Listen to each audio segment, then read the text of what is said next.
This week on Arizona Illustrated, all about the vaccines. I'm deeply proud of what is actually going to end this pandemic, right? It's science, it's immunology, it's virology, it's vaccinology. And I see it coming, I really do. The talk. It's part of driving. It's just part of, driving while black. A muralist on murals. This is our way of telling our own story and telling our own messages and our own lived experiences. And all the tea in China is right here in Tucson. What we provide is not just tea, but we provide a cultural experience for people.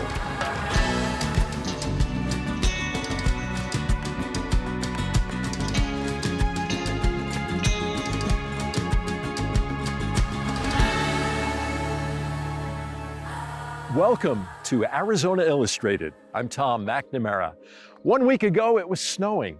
Today, it's about 79 degrees and partly cloudy, and next week, you never know.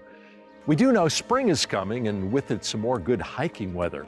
And we're here at the Finger Rock Trail in the Santa Catalina Mountains, north of Tucson. Whether you brave the ruggedly beautiful trail behind me, or the trek up Tumamoc Hill just west of downtown, the many trails at Catalina State Park east of Oro Valley, or the thick ponderosa pines, oaks, ferns of the old Baldy Trail on Mount Wrightson south of town, there are seemingly endless opportunities to get out and experience nature here in southern Arizona. Just remember to bring sunscreen and more water than you think you'll need. The AZPM crew and I continue to mask up when appropriate and keep a distance to protect ourselves and others as the coronavirus remains a worldwide concern. Here's an update on the situation in Arizona. The 7-day rolling average of confirmed new cases and testing positivity in Arizona both dropped over the past 2 weeks. However, Arizona still has the third worst COVID-19 diagnosis rate in the U.S. To date, over 700,000 doses of the COVID-19 vaccine have gone into the arms of Arizonans. The state says it's ramping up its role in a program to make vaccinations possible at as many as 800 pharmacies statewide. For more information regarding vaccinations, use the Vaccine Finder tool at azdhs.gov. The effort to vaccinate Arizonans is now over a month old, yet questions and concerns over the vaccines remain. Deepta Bhattacharya is an associate professor in the University of Arizona's Department of Immunobiology, and his lab is a leader in researching the safety, efficacy, and role that the vaccines will play in getting us past the pandemic.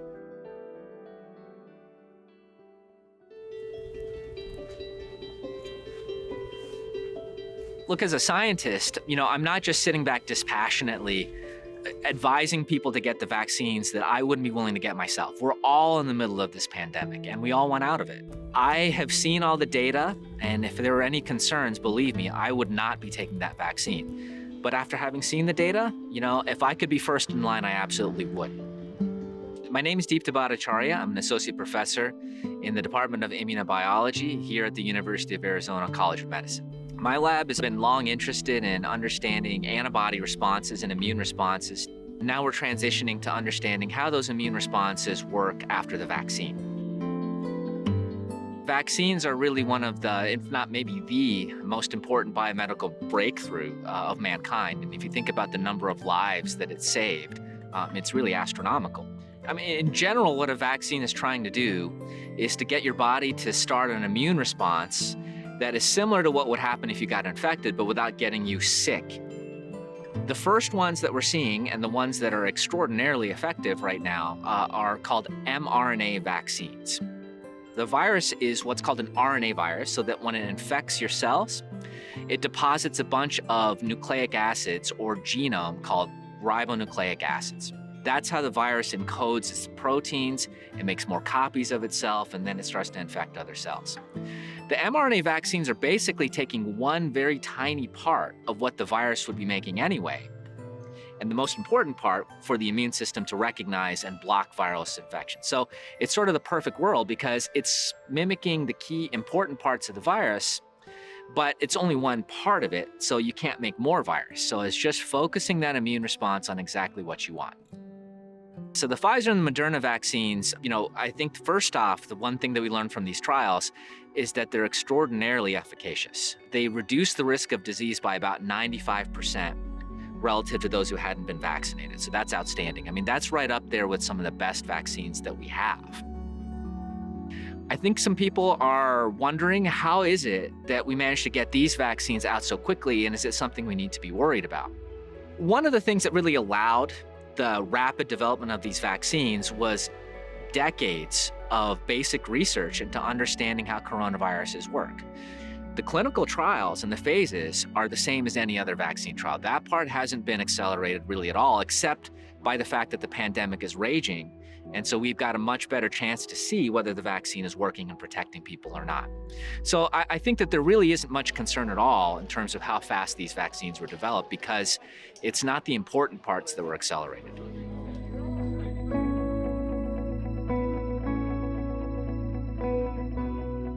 The person I was really worried about was my father, who is old, and he has asthma, and that's the concern.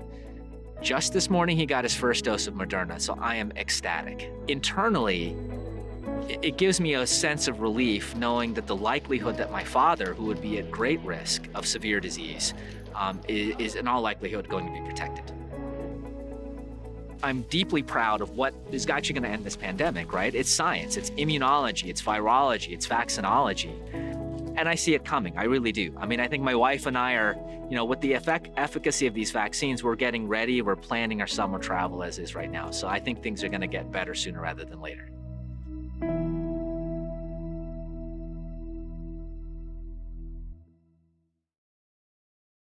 For more information on the coronavirus, including answers to frequently asked questions about COVID-19 vaccines, visit cdc.gov. What comes to mind when you hear about parents sitting down with their child for the talk? Well, the answer may be different than you think when it comes to African American parents. We sat down with some Black parents in Tucson who shared their thoughts about the talk they had with their kids to prepare them for interactions with the police.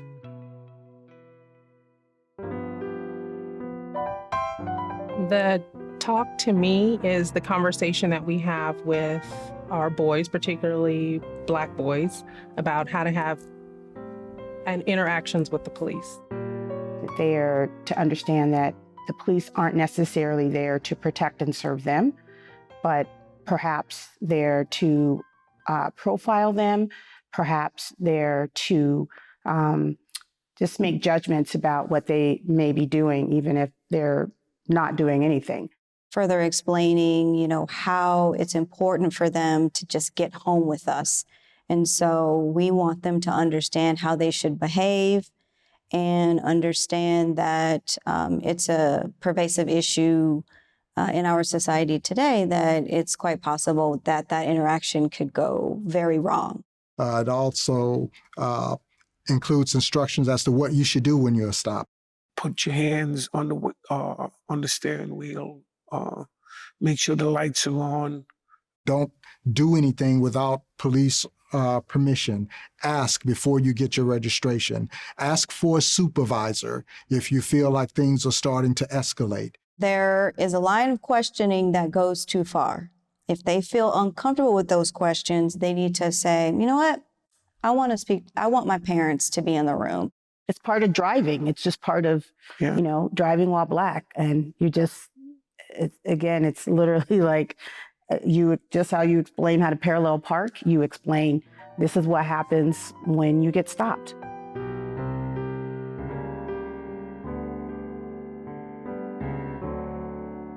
To have that talk with my sons makes me feel, it saddens me. I feel like it's unfair that we have to live like these totally different lives, even though everyone wants to say all lives matter and we're all human beings.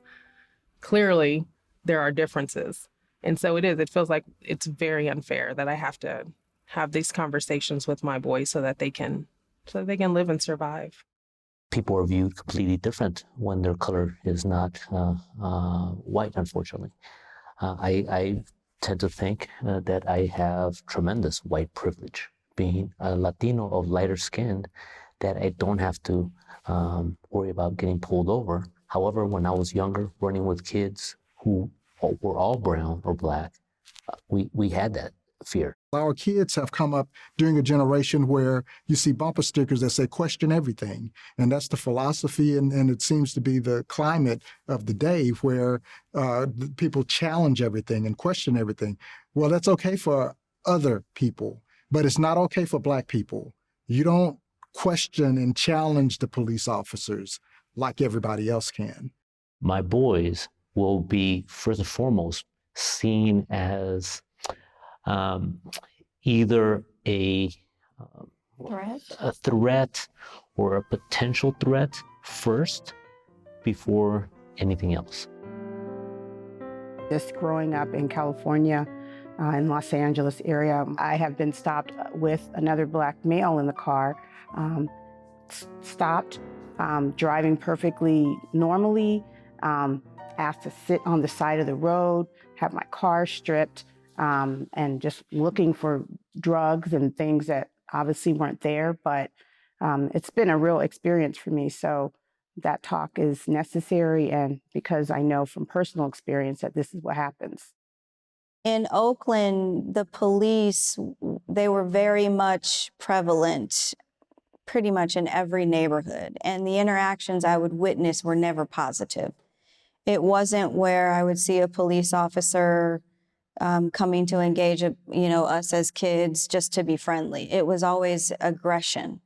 It frustrated me. It frustrated me because I understood that I was being stopped because I was Black and I was in that area. I knew what the game was. I knew it, but of course I did what I was taught to do. I was respectful and answered the questions, and I didn't smart off to the police officers. But and it's also frightening. Let me add that. We're told that police officers do things because they're afraid. I don't know if they understand that we're afraid too, because we understand what can happen. That fear still lives within me, even though I'm 43 years old, educated, have my own family. It's still within me. Please, please, please, I can't breathe. Please, man. What I think about the George Floyd incident was surprisingly how much denial that we live in America. With the death of George Floyd, we definitely revisited the conversations and on how to interact with the police. It was like, here we go again. And you guys, we really have to be careful. And it really made me see that it could happen at any time to anyone. One of the things that we said to our children is that this isn't the first time. This is an issue that consistently comes to the forefront in our society, and it's important that they are aware and that George Floyd is them. They could be George Floyd. And the truth is that until we're ready to admit that there is a problem, we will never fix that problem. I mean, we've seen all of these marquee progress, but we're still doing the same thing as Black people that our great-great-great-grandparents did. We're still telling them, say yes, sir, and no, sir, when you encounter a cop. Just like our ancestors said, say yes, sir, massa, say no, sir, massa. I mean, we have not progressed beyond having to do special things to survive as a people. And that's something we need to understand in both Black and white society, that Black people are still in danger, just like our ancestors were in danger. So it kind of breaks my heart to know that he's just going to be judged regardless of how good he behaves. I think on some level, he even knows that. And there's nothing that I can do about that. Not now and not as he grows into adulthood. So it saddens me.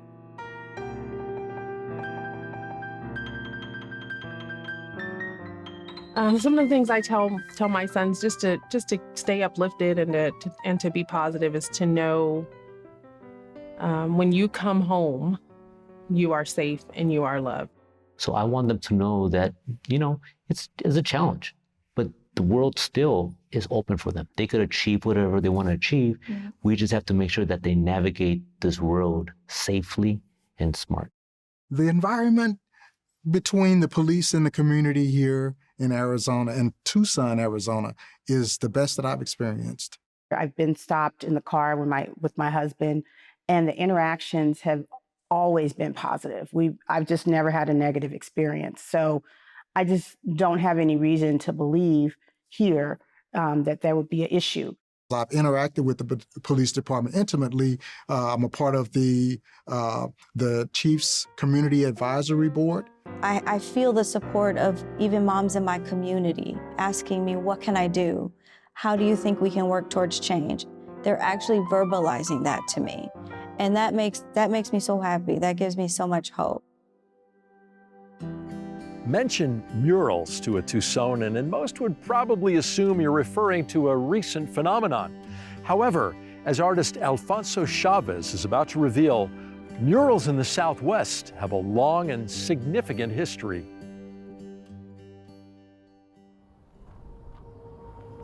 I don't even know the first time that I noticed it. I mean, it's such like a prominent thing in the community, and I feel like I've been around it so long, it's just like part of the experience.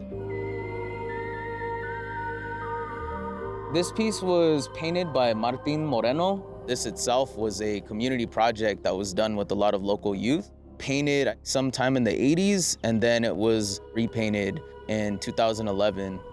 My name's Alfonso Chavez. I go by Fonz 520. I'm a local artist, muralist, community organizer. The imagery of industrialization, but at the same time, it's coming from Quetzalcoatl, which represents knowledge, and it's also like a very prominent part of our pre-colonial history. It's just a huge fusion of everything that makes Tucson what it is, especially here in Barrio Viejo. So this is another original from Martin Moreno, same artist that painted the one that we saw at the Pilita Center, except this isn't the one that we're here to see today. This is a mural that we're here to see. This was originally painted by David Tineo as well as his collective and some community folks, and restored by myself and a few of my good friends. We included around 15 community youth specifically from this area. The whole reason why the El Rio Community Center even exists is through a series of protests that took place in West Tucson. There was no sidewalks in that area, there were no parks, there was no place for community to gather. This is relevant to the petroglyphs and the hieroglyphs. We've always told our stories through writing on walls. David Tineo is one of those iconic figures that I grew up seeing. When he reached out to me, it's a really humbling experience to be recognized by someone that you look up to like that. This is a mural that's painted by Johnny Bubonic. He uses vibrant colors and he uses neon paint, and he's an aerosol artist. First of all, I'm like a huge hip hop head, and so I think it's cool that a piece like this exists in Tucson. Andre 3000 actually started a clothing brand based off of these messages, and all of the proceeds went to BLM. The murals that we saw have a lot to do with like the native Chicano community here in Tucson, and this is more for like the Black community. And so you're getting all these modern twists and different cultural implications that are telling like the story of what's going on right now. A lot of the stories that our murals tell are what are considered counter narratives to the dominant, which we often hear. This is our way of telling our own story and telling our own messages and our own lived experiences.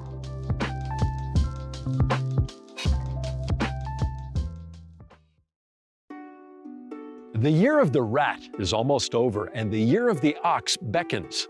Beginning February 12th, friends and family in China and other countries will gather to celebrate the new year.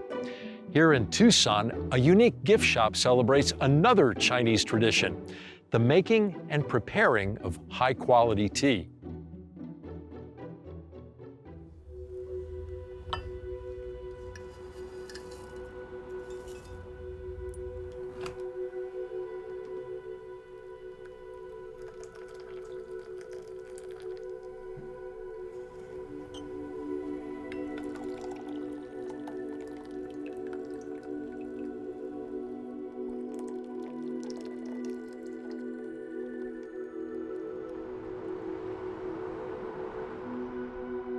We specialize in Chinese tea. We're as much interested in research as we are in tea. In the tea industry, there just isn't any access to information about tea. You don't know where it comes from or who made it. It's all very opaque. And one of the things that I was particularly moved by in the beginning was the tea makers. The tea makers in China, they dedicated their life to making better and better tea every year. And we wanted to promote the people that were making our tea rather than keeping them secret.